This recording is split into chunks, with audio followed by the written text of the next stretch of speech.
Shrimad home remedies में आपका स्वागत है। और हम आपको बताएंगे दीमापुर के बारे में, जो नागालैंड में है, जहां विशाल गोटियों से भीम और घटोत्कच शतरंज खेला करते थे। आज हम आपको एक ऐसी बात बताएंगे जहां पे महाभारत काल की विरासत आज भी पर्यटकों को बहुत आकर्षित करती है। यह जगह है भारत के पूर्वोत्तर में स्थित राज्य नागालैंड का एक शहर दीमापुर, जिसको कभी हिडिंबापुर के नाम से जाना जाता था। उस जगह महाभारत काल में हिडिंब राक्षस और उसकी बहन हिडिंबा रहा करते थे। यहीं पर हिडिंबा ने भीम से विवाह किया था। यहाँ बहुलता में रहने वाली डिमासा जनजाति खुद को भीम की पत्नी हिडिंबा का वंशज मानती है। यहाँ आज भी हिडिंबा का वाड़ा है, जहाँ राजावाड़ी में स्थित शतरंज की ऊंची ऊंची गोटियां पर्यटकों को बहुत आकर्षित करती है। इनमें से कुछ अब टूट चुकी है।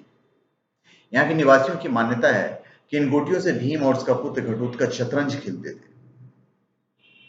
इस जगह पांडवों ने अपने वनवास का काफी समय व्यतीत किया था। महाभारत की कथा के अनुसार वनवास काल में जब पांडवों का घर षड्यंत्र के तहत जला दिया गया था, तो वे वहां से भागकर एक दूसरे वन में गए, जहां हिडिंब राक्षस अपनी बहन हिडिंबा के साथ रहता था। एक दिन हिडिंब ने अपनी बहन हिडिंबा को वन में भोजन तलाश करने के लिए भेजा।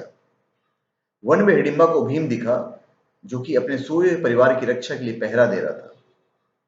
राक्षसी हिडिंबा को भीम पसंद आ जाता है और वो उनसे प्रेम करने लगती है। इस कारण उन सबको जीवित छोड़कर वापस आ जाती है। लेकिन यह बात उसके भाई हिडिंब को पसंद नहीं आती और वो पांडवों पर हमला कर देता है। लड़ाई में हिडिंब भीम के हाथों मारा जाता है। हिडिंब के मरने पर वे लोग वहां से प्रस्थान की तैयारी करने लगते हैं। इस पर हिडिंबा पांडवों की माता कुंती के चरणों में गिरकर प्रार्थना करने लगती है कि हे माता, मैंने आपके पुत्र भीम को अपने पति के रूप में स्वीकार कर लिया है। आप लोग मुझे कृपा करके स्वीकार कर लीजिए। यदि आप लोगों ने मुझे स्वीकार नहीं किया तो मैं इसी क्षण अपने प्राणों को त्याग दूंगी। हिडिंबा के हृदय में भीम के प्रति प्रबल प्रेम की भावना देखकर युधिष्ठिर बोले, हिडिंबे, मैं तुम्हें अपने भाई को सौंपता हूं, किंतु यह केवल दिन में तुम्हारे साथ रहा करेगा और रात्रि में हम लोग के साथ रहा करेगा। हिडिंबा उसके लिए तैयार हो गई और भीमसेन के साथ आनंद पूर्वक जीवन व्यतीत करने लगी। 1 वर्ष व्यतीत होने पर हिडिंबा का एक पुत्र उत्पन्न हुआ। उत्पन्न होते समय उसके सिर पर केश उत्कच न होने के कारण उसका नाम घटोत्कच रखा गया।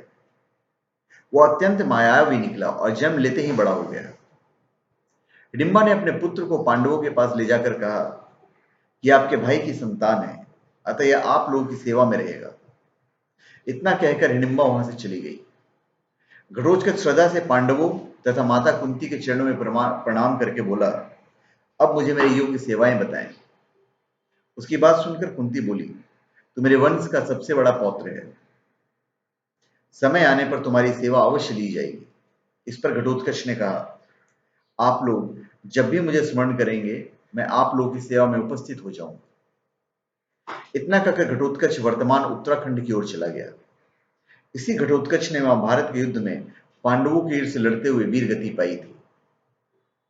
हिडिंब का शहर दीमापुर प्राकृतिक रूप से बहुत खूबसूरत होने के साथ साथ एक ऐतिहासिक शहर भी है। दीमापुर नाम का एक और अर्थ भी निकाला जाता है। यह 3 शब्दों दी, मां और पुर से मिलकर बना है। कचारी भाषा के अनुसार दी का अर्थ होता है नदी, मां का अर्थ होता है महान और पुर का अर्थ होता है शहर। यहाँ पर कचारी शासन काल में बने मंदिर, तालाब और किले देखे जा सकते हैं। इनमें राज पुखुरी, पदम पुखुरी, बामुन पुखुरी और जोर पुखुरी आदि प्रमुख है।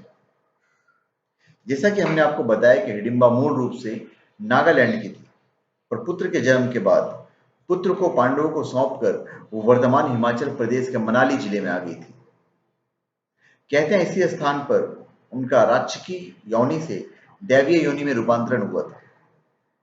मनाली में ही देवी हिडिंबा का एक मंदिर बना हुआ है, जो कि कला की दृष्टि से बहुत उत्कृष्ट है। मंदिर के भीतर एक प्राकृतिक चट्टान है, जिसे देवी का स्थान माना जाता है। इस चट्टान पर देवी हिडिंबा के पैरों के विशाल चिन्ह मौजूद हैं। चट्टान को स्थानीय बोली में ढूंग कहते हैं इसलिए देवी को ढूंगरी देवी कहा जाता है। देवी को ग्राम देवी के रूप में ही पूजा जाता है। इस चट्टान के ऊपर लकड़ी के मंदिर का निर्माण 1553 में किया गया था। तो धन्यवाद। आप हमारे चैनल पर सब्सक्राइब करें और अपने कमेंट दीजिए। धन्यवाद।